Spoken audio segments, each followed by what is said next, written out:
Well, welcome to One Simple Recipe, where we're hoping to put you one step closer to better health. I'm Judy Matusky. I'm a registered dietitian, as well as a licensed dietitian and culinary nutritionist with Athens Nutrition. So it's good to be back another week. We are doing our final apple recipe. I think we've done one every Thursday this month. That was our theme, because it really is the best apple season here, especially in the Northeast. So if you've not been out getting apples, it's not too late. So please go grab some, pick some, go to a farm, and try to get some at least local apples because they're just really good. All right, this is our final recipe, and it's a great one. As always, very simple. All these ingredients are in your pantry, I'm sure. The only thing you're going to probably need to get are the apples. And it's an apple cake because it's sort of a cake that's basically apples that are sort of loosely held together with batter. So it's not a real heavy cake. It's more of just kind of baked apples that have, you know, a little batter that's sort of holding them together. And that's what I love about it, because it's delicious, but it's also really healthy because it's full of apples, and we modified some of the ingredients to make it even healthier. So without compromising flavor, because that is key, right? All right, so let's go ahead and get started. I have a couple apples sliced. I'll go over that in a minute, but we're going to do this in like 2 steps. So the first thing we're going to make is we're going to make a little crumbled topping. And the original recipe that I got, I think, I can't even remember actually where I got the original recipe from, quite frankly. I modified it a little bit. So anyway, it was calling for breadcrumbs. Now, breadcrumbs are great, and it's great. The breadcrumbs really do get nice and crisp on the top. It's one of those things that I never have. I don't buy pre-made breadcrumbs. So I either have to take fresh bread and then I try to, toast it or dry it and then try to turn it into breadcrumbs, which I do. But, and sometimes I'll just keep it in my freezer and then I can go grab a breadcrumbs when I need them. I just don't cook a whole lot with breadcrumbs, so I don't have any, and I just didn't want to go through that extra step, nor would you need to if you don't have breadcrumbs either. So what I'm doing is I'm just using oatmeal. So we're going to use oatmeal for the crumb topping instead of the breadcrumbs, and it works really well. I've made this recipe 3 times so far in the last 2 weeks because we just make it. It's so good, and we just keep going through it because it's one of these cakes that is a cake, but it's really like a great little breakfast because it really has a great healthy profile, and we'll talk a little bit about what you can do that make that more of a breakfast. So we're adding 5 tablespoons, this is my 4th one, 5 tablespoons, and these are just old-fashioned rolled oats. You're not going to be able to use steel cut. Obviously, those are going to be way too crunchy. That is not something you'll want to use, but you could use an instant oatmeal if you have that plain, just a plain, what is it, like 1 minute cooking oats or whatever. I always have just the old-fashioned oats. That tends to be what I cook with, bake with, eat, whatever. All right, so we're going to do that. Now, what else is unique about this is that we are using olive oil instead of butter, and I'm going to go into that in a little bit, but olive oil, and it does not taste like olive oil. Everybody that I think sees these recipes that call for olive oil in a cake, no, it doesn't taste like olive oil. It has just the olive oil just gives it this great moistness flavor, and it's not an olive flavor. Just really fresh. I love it even more so than using butter. And I'm using a really this is a great olive oil, so it's got some real olive flavor to it, but it doesn't come out that way. You don't taste that, because that's the number one question I get. All right, so this original recipe called for 2 tablespoons. I think if you're using the breadcrumbs or panko crumbs, you might need 2 tablespoons of olive oil, but if you're using the oatmeal, then just 1 tablespoon. I find that's plenty. So I'm just adding the tablespoon here. And then the final addition is just a little bit of sugar.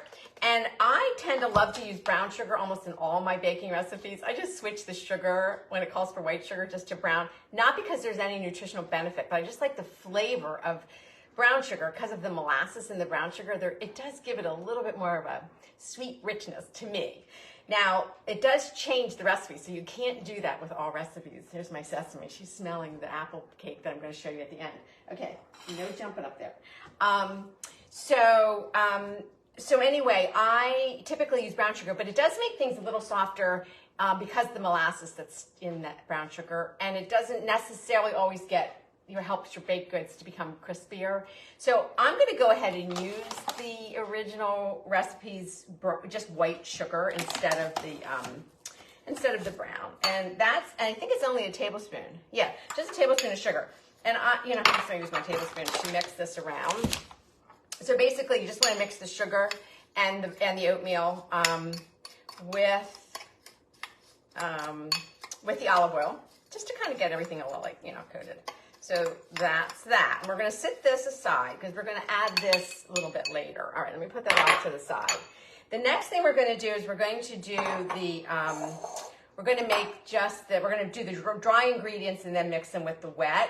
So we are using 100% whole wheat flour. It can be whole wheat flour. It can be white whole wheat.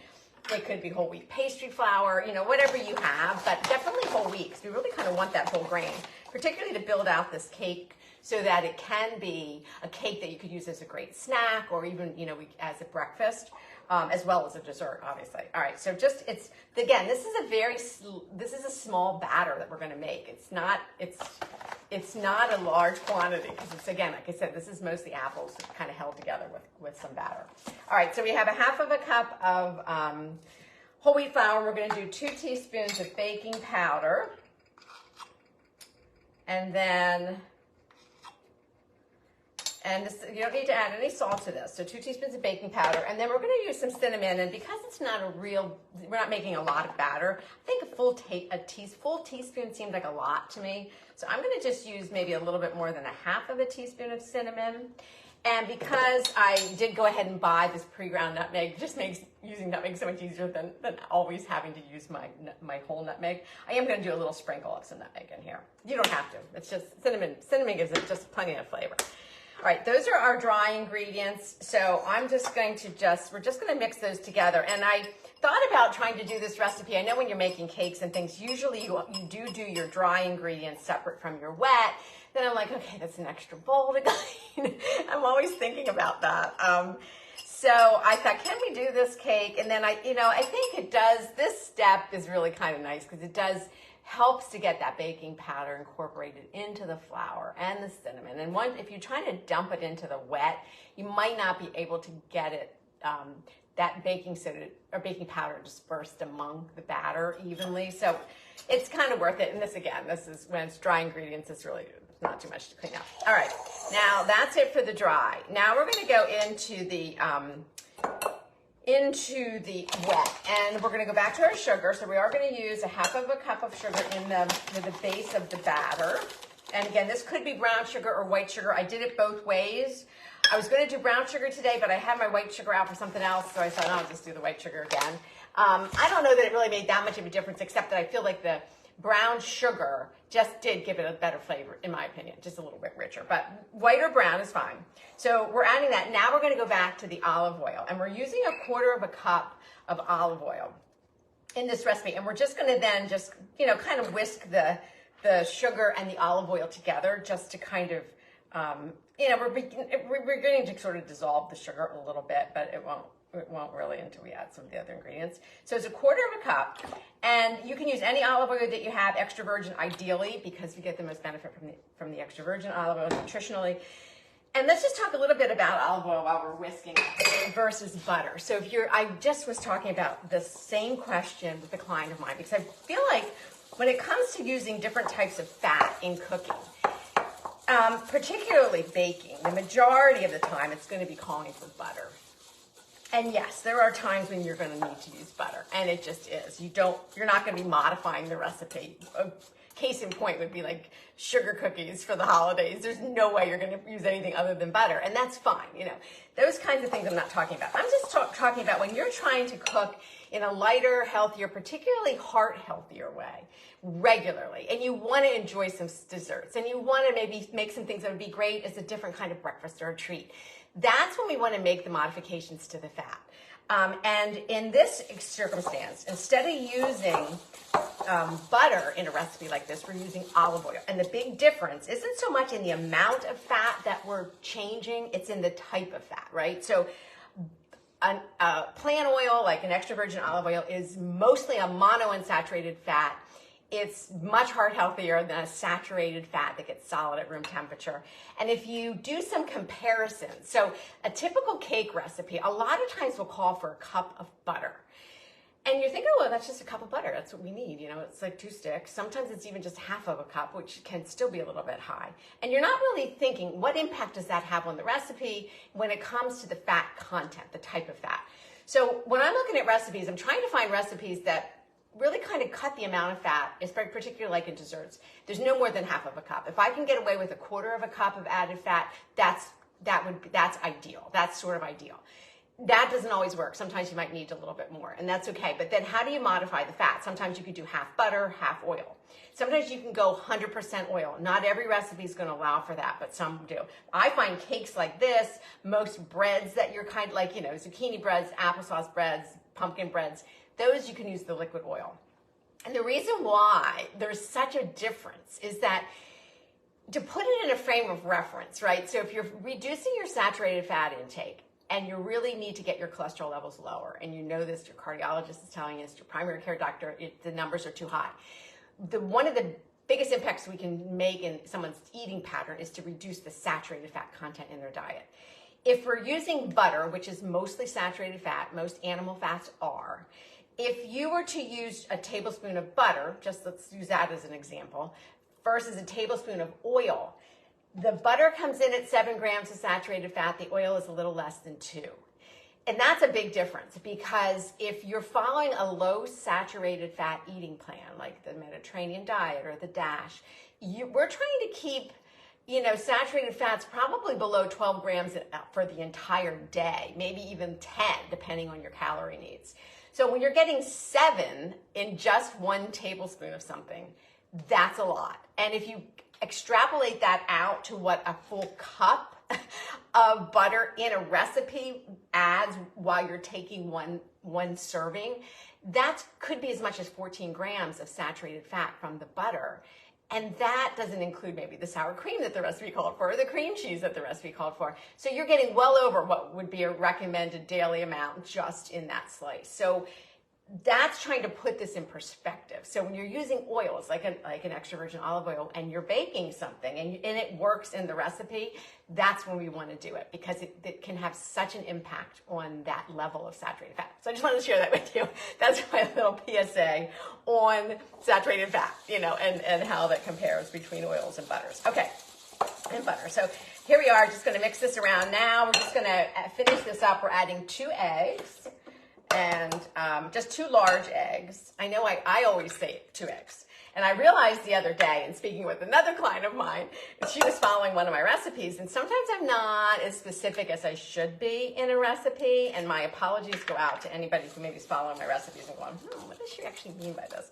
I need to go back, and I think I need to really look at some of these recipes and make sure I'm being very specific, because if you look at recipes that are written really well, they're so specific, you know, with the amount and the size and everything. I think that's important because it can make a difference in some recipes. I feel like my recipes aren't stuffy enough. They're pretty informal recipes that sometimes it won't matter if you're using a jumbo egg or a smaller egg or whatever.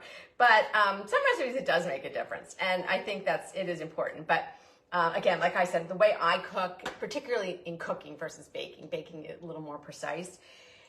You can usually get away with some modifications, and it really doesn't have a big impact on the recipe. All right, so I just added a teaspoon, a little bit more maybe than a teaspoon of oil. So we have the eggs, the sugar, the olive oil, and the vanilla. And now I'm just using a half a cup of milk. Any milk will do. I am just using up what's in my refrigerator because I'm going to be, out of town for the weekend. I'm just trying to get this. This was just an oat milk that I had, but typically it would probably just be a fat-free dairy milk, which is what I usually have too. All right, this really is our wet. So you're just trying to whisk this around a little bit. We don't need to do this really long. Just kind of incorporating it and bringing it together. All right, let's just sit this off to the side. And now let's go over to our apples. And the apple, this was the size of the apple that I used. This was actually, we ended up eating all of the apples that we picked when we went to the farm at our cabin. So now I had to buy some at Gentili's. And these were the ones I'm hearing so much about, are the Cosmic Crisps. So I got them. We're going to be up at our cabin this weekend, so I'm hoping to get some more apples and I'll bring them back. I cut up 2, which is probably going to be enough. I might use I might use 2.5. I think the recipe says 3 apples, but it really depends on the size. These are pretty good apples. I just wanted to show you, all I do is just take the apple, and I took some of the skin off for this particular recipe. It all depends on the thickness of the skin. If you have an apple that's pretty thin skin, don't even worry about peeling it. These were just a little bit tougher skins. I didn't want all the skin, so I just kind of took a little bit, maybe half of it off. So you just kind of go around your apple and just slice right next to the core, so that you end up with four wedges. That's, to me, is the easiest way to just have your apple on a flat surface. That's sort of the easiest way to get the wedge. And then all I did was took the wedge and then just sliced it down into thin strips. All right, like I said, I don't think I'm gonna, see that skin's a little bit tough, even for my knife, and I just sharpened my knife. So anyway, you're gonna slice it down into fairly thin strips. And I made this recipe with every kind of apple. The one I'm gonna show you was made with Macintosh, which I didn't think would work because sometimes they get too soft, but no, they kind of held their shape pretty well. But they were from the farm, and I think the Macintosh from a farm is a little bit different to me. All right, so now bring back your wet ingredients. And now we're just gonna add our dry that we whisked together. I'm gonna save this bowl because I'm gonna use it for something else real quick. And then instead of whisking, I'm just gonna use just a spatula, and we're just gonna kind of bring the wet and the dry together. Just a simple little whisk. All right, and then once this comes together, we'll incorporate the apples into it. And you don't have to overmix it. You know, that's the one thing with cakes. You don't always want to, although with this one I don't even think it would matter, quite frankly, because we're not looking for this really raw, a high rise of a cake with really soft, tender crumb. We're just really creating almost like an apple. I'm going to say almost like an apple bread or a big apple pancake in a way, because I'll show you and you'll see it in a minute. All right. I might have been able to whisk this a little bit. This flour is just for some reason, a little bit lumpy, but once we add the apples, it should be fine. All right, then all the apples go in. Like I said, this is, I think the ratio is definitely more apple than batter, and it should be. That's kind of what we want.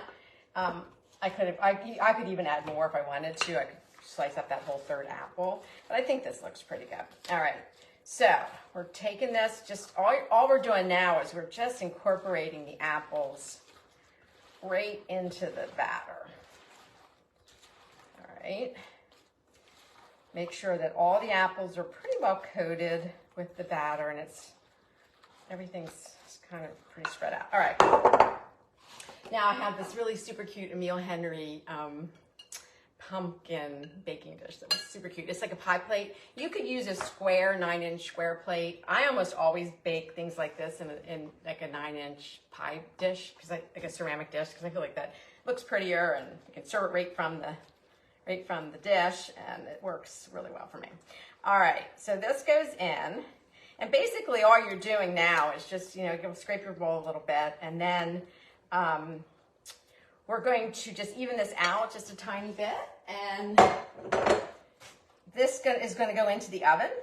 So again, you can see it's like the batter sort of sinks down to the bottom, but it'll puff up a little bit. But you can see where it is very much apple. That's, this is a baked apple with some cake. All right, this is a 350-degree oven. This is going to go in. Now, I'm going to walk you through the next bit, because that goes in. Let's set the timer for about 30 minutes. This does take a little while because it is a pretty wet kind of cake, because those apples will leach out some of their juices and bake into the cake, and it's not this really light, fluffy cake. It's a denser, a little bit more wetter, moister cake. So that's going to stay in for about 30 minutes. So even though it's not that big, it does need to cook for a little while. Then what I'm going to do, which you won't see, but this little topping, this oatmeal, olive oil, and a little sugar. This is the topping, the crunchy topping. After about 30 minutes, I'll pull that out from the oven, and then I'm just going to sprinkle this right on top, and then it goes back in for maybe another 10 minutes. The recipe called for a longer bake time. I found like I had to cut it back by about 10 to 20 minutes almost, with maybe it had to do with the pie dish that I'm using. But anyway, overall baking is about 40 minutes, give or take. You can tell it'll get kind of set in the middle, and you'll know. But I find that it's almost a little bit hard to over bake it because it is such a kind of wet, moist kind of cake. So anyway, so that you hold off because this will burn if it's in there. If you put this on in the beginning, so you want to put this, you know, with the last 10 minutes of baking. All right, before I show you the final product though, I do want to share something real quick that I made the other day, and it was so good that I was like, I'm going to share it today because I think it would go really well with this cake if you're trying to maybe have it for breakfast. So a couple options. I just have a plain 0% Greek yogurt, a dollop of this, or you know, even a half of a cup on the side with a sprinkle of your cinnamon, a nutmeg. That would be great in and of itself because the cake is on, it's not so sweet, but it's definitely sweet enough. And you could serve it just with some plain yogurt. It doesn't even need to be vanilla, really. That would be delicious. And that's how I would probably eat it. Now, I want to show you this because if you want it, your yogurt, if some of you find that the Greek yogurts are just a little too tart, and I get it, I know that they can be, for some palates, right? Then this would be a nice way to do it. Let me just grab it actually. All right, so we're going to use maybe, I don't know, it depends on how much you want to make. I would make a lot of it because it's so good. Just to eat as a little treat or a little like snack even on its own. I'm going to say maybe a cup of yogurt, or as much as you want, or as little as you want actually. It depends on how you want to. But I just think this tastes so good that once I made this, I used it to go with the apple. I served it as like a dessert with this on the side, so I sweetened this a little bit. But it was so good. I was just eating it like this with some chopped up apples in it. Or I had some walnuts would be great, just sprinkled on top with, you know, it was just, this is a great way. So it's plain yogurt, plain Greek yogurt. I like the Greek because it's just a little thicker. And then we're just going to go back and do a sprinkle of some cinnamon. And again, I don't have a recipe for this. It's just as much cinnamon as you want. I wouldn't go more than probably half of a teaspoon, but this is probably even going to be less. Maybe half, quarter of a teaspoon to a half in a cup. And then because I have my nutmeg out, we're going to go ahead and do that. Now you could, if you were using brown sugar in this recipe, you could take maybe like a teaspoon or two of brown sugar and just mix that in, and then the brown sugar will kind of then dissolve into the yogurt. But I do have some maple syrup, and I do really like maple syrup with yogurt. So I'm going to drizzle in no more than, again, like a couple teaspoons is all you need. And definitely not more than a tablespoon, which is 3. And then we're just going to mix this together. And now we've got this really great maple, cinnamon, nutmeg, yogurt topping, creamy topping that you can serve either alongside of the cake when you serve it, if you want to serve it as dessert or breakfast, or just, you know, a little dollop on top with maybe a little extra sprinkle of cinnamon. But you can see how creamy that gets. Isn't that so nice? It tastes really good. You only need a little bit of sweetness if you want to cut the sort of sourness from or the sharpness from the yogurt, the plain yogurt, if you need that. Like I said, I will often just do the plain yogurt with a little cinnamon and nutmeg. That's fine for me. You could even, if you wanted to, you could add a little vanilla to this. I mean, I have it out, why not? Just a little splash of vanilla. Now the vanilla and the cinnamon in and of itself, that will really help to bring out a little bit of kind of sweetness on your palate without adding any sugar. If you just want to do the vanilla and the cinnamon, that would work too. But okay, so let me show you the final cake that I made. Yes, I made this yesterday. So here's what it looks like when it comes out. I just purposely did it in the glass so you could kind of see how full of apples it is. I did cut out a little slice, and I'll show it to you. So here's the slice, and this is where you can see it's like so much apples. The cake is real. Sorry, the cake is maybe about a ½ an inch around the bottom and up the sides a little bit, but the most of this is really apple. You can tell it's just so incredibly moist, right? And then here's where you would just take your little yogurt that you just created, and I would just do a little dollop on top. And if you wanted to, you could just even go back and do a little sprinkle of cinnamon as well. And it's just, isn't it so pretty and creamy? And what's so great about it is, again, one of these recipes that's so delicious but healthy enough for breakfast, really. Or even as just a nice little snack with a cup of tea in the afternoon or after dinner. Oh, how great would that be? All right, so give this a try. This is our final apple recipe. Next month, next week. We'll be in November already. Crazy, right? And we're going to focus a lot on just the warming spices of November and the holidays. So a lot of pumpkin and ginger and gingerbread type things. So look for those recipes coming to you next month. And in the newsletter. If you haven't signed up for our newsletter, please jump over to athensnutrition.com. Just go ahead and drop in your email. They go out every week. We don't inundate your email with a bunch of stuff that just goes out once a week, but it's really full of some nutrition tips once a month. We usually have a nice little article on something that we think is important, as well as every week it's this recipe, simple tips of how to make it so that you can do that one simple recipe each week if you're trying to move towards that healthier eating plan. It just breaks it down and makes it a lot easier for you to accomplish. All right, stay well until next week, and I will see you then. Happy Halloween, because Halloween will have come and gone by the time I see you next. So enjoy the holiday. Take care. Bye-bye.